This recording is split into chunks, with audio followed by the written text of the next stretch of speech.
Alright, so this is my project. It is a very loosely themed Shrek simulator. I say Shrek simulator, but really it's an adaptation of an FPS tutorial here on Unity that I've modified quite a bit. And it taught me a lot about the different parts of Unity and game development. Throughout this entire project, I had a lot of problems loading in new assets. And so I had to, if you see on the top right of my screen, or top left here in this, right here, Sketchfab, I had to download a GitHub repository that allowed me to access Sketchfab and import some different textures from Sketchfab. As the Unity store, almost everything was paid for, and so it's hard to find good assets for your game to use. Furthermore, upon making this map and adding to it, I had to learn more about nav meshes and pathfinding.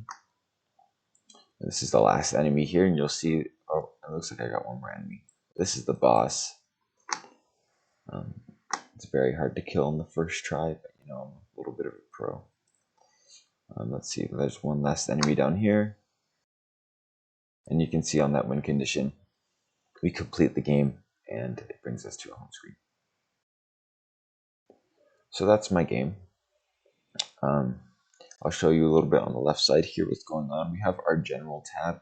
And general tab is responsible for most of what happens in the game.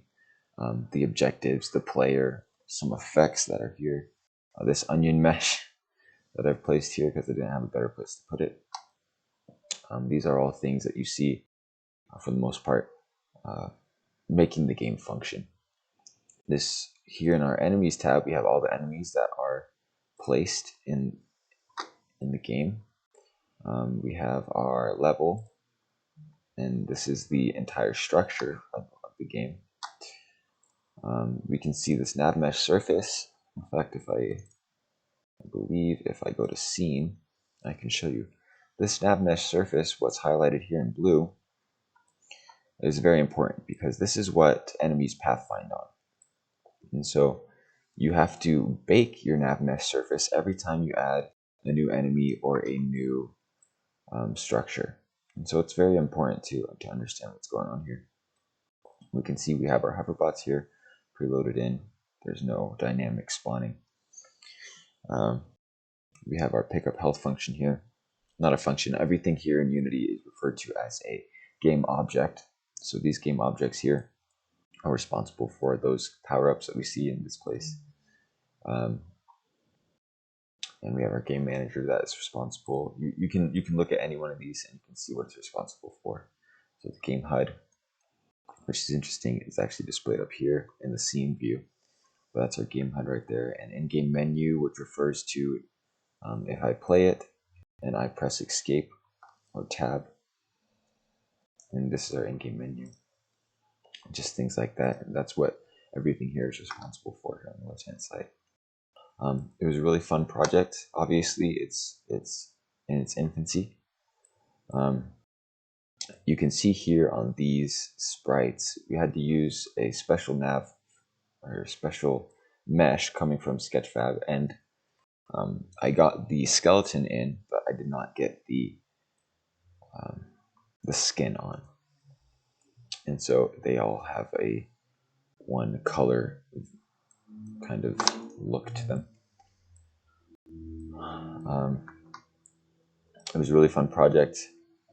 I was able to modify a lot of things, learn a lot about game development, how it operates, how the workflow is.